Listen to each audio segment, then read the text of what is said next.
Hello everyone, welcome to Busy Bees again.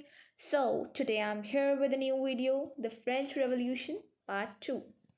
सो पिछले video में हमने देखा था कि कैसे जो फ्रेंच रेवोल्यूशन स्टार्ट हुआ था, किस लिए हुआ था, और जो किंग था उसके पास क्या क्या, मतलब जब वो किंग बना था उसके पास कुछ भी नहीं था, एम्प्टी ट्रेजरी थी क्योंकि उससे सारे रिसोर्सेज जो थे ख़त्म हो चुके थे।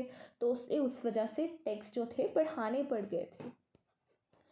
अब हम रीड करेंगे struggle to survive. So before starting I request all of you to subscribe my channel and do like, share, comment. So let's start the struggle to survive. The population of France rose from 23 million in 1715 to 28 million in 1789. This led to a rapid increase in the demand for the food grains. Food production of grains couldn't keep pace with the demand, so the price of bread, which was a staple diet of the majority, rose rapidly. सो इसमें हमें बताया है कि जो population थी France की वो 1715 में कितनी थी, 23 मिलियन। बट जो एकदम से हाई हो गई थी कितनी, 28 मिलियन तक कब हुई थी, 1789 में। तो इस वजह से क्या हुआ कि जो फूड ग्रेन्स की डिमांड थी वो रैपिडली बहुत ज़्यादा इंक्रीज अमाउंट में जा रही थी, बहुत इंक्रीज हो रही थी। ठीक है, तो जो प्रोडक्शन ऑफ फूड ग्रेन्स थी वो डिमांड के साथ साथ वो इतनी ग्रो नहीं कर पाते थे, तो जो ब्रेड का प्राइस था वो बहुत ही ज़्यादा हाई हो गया था, जो कि उन लोगों की रोज़ाना खाना कहते हैं ना, जिसे उससे कहते हैं हम स्टैपल डाइट। ठीक है, तो most of the workers were employed as laborers in workshops whose owners fixed their wages, but wages didn't keep pace with the rise in prices. So the gap between poor and rich widened, things became worse, and whatever drought had reduced the harvest, this led to subsistence crisis, sometimes that occurred frequently in the old regime of France.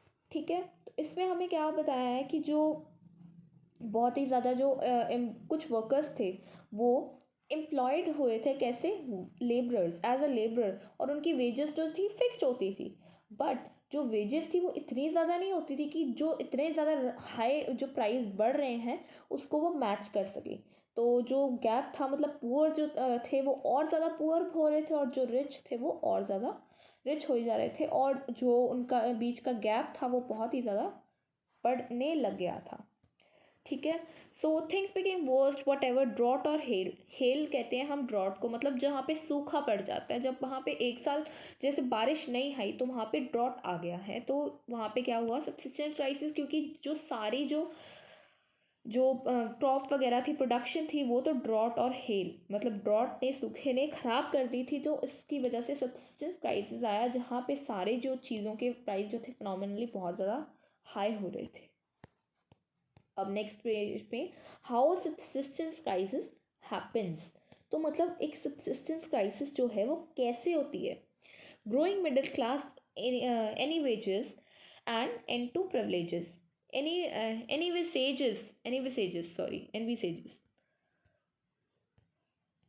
In the past, peasants and workers had participated in revolts against the increasing tax and food scarcity, but they lacked the means and programs to carry full-scale measures that would bring about a change in the social and economic order.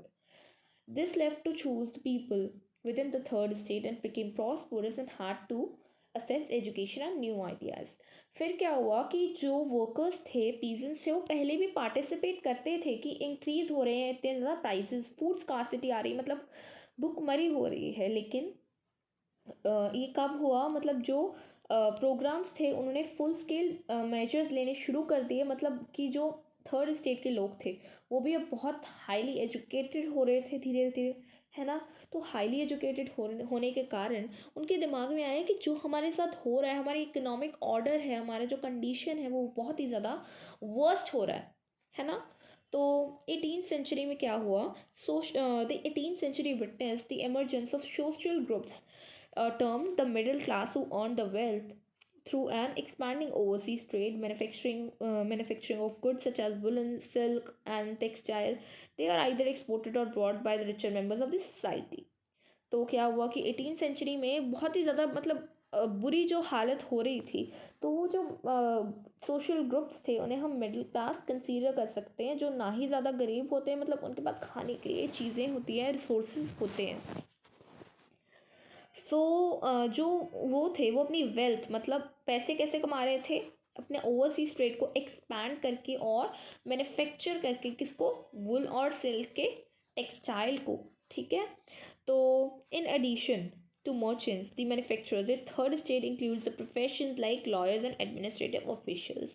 Lawyers को हम other language में administrative official भी कह देते हैं।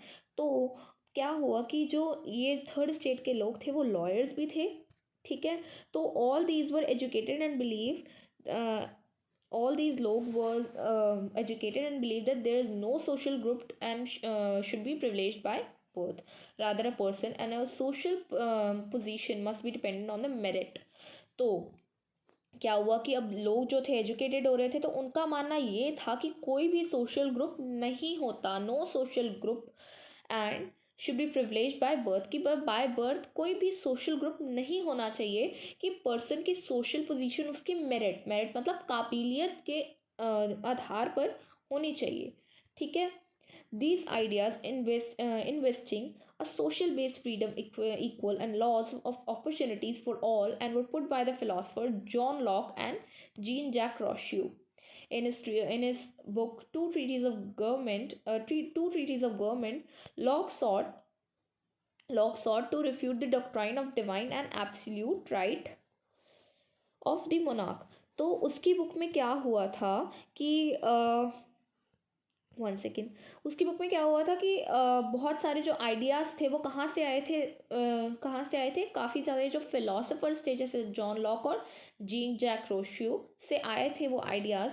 To treatise of government में Locke ने क्या लिखा था कि हमें जो डिवाइड है, मतलब मोनार्की का जो राइट है वो टोटली ख़त्म करना चाहिए, और हमारी जो है टोटल हमारे कंट्री में कॉन्स्टिट्यूशन आनी चाहिए, ठीक है।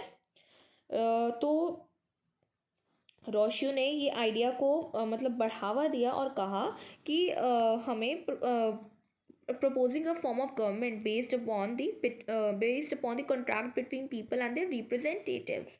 In the book Spirit of Laws, Montesquieu proposed a division of the government within a government should be legislative, executive, and judiciary. This model of government was put into force in the USA, and after 13 colonies declared independence from Britain, the American colonies constituted its guarantee individual rights was an important example for the political thinkers.